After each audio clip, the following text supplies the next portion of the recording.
Right now, 9, a violent 24 hours across the metro, 3 murders and no arrest. All 3 victims were gunned down, the first in Midwest City, then another in Southwest OKC, and this morning a man was killed in Norman. We have team coverage tonight. News 9's Chris McKinnon and Heather Hope have been checking on the latest in all 3 investigations.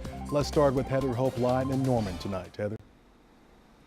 Evan, police say the man who was shot here in Norman was actually the one who called police shortly after 9, and that's when officers came out to his apartment, and as you can see, they've been out here ever since.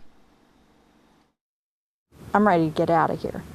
I mean, we're looking for a place right now. Christina Walters lives a few footsteps away from where Norman police found a man in his 20s inside his apartment with a gunshot wound. It's right next door, you know, my granddaughter's bedroom's right there, and it's right next door, and it was kind of scary. Yellow tape surrounded Walters' apartment at Quorum Condominiums on West Brook Street. Neighbors say police kicked down the wounded man's door after 9 a.m. Saturday and took him to Norman Regional Hospital, where he was pronounced dead. Some residents say it's a pretty quiet area, while others say they see drugs and gang activity regularly. It is a little unnerving that it's close to home, but I've seen so many fights over that direction, it's not surprising.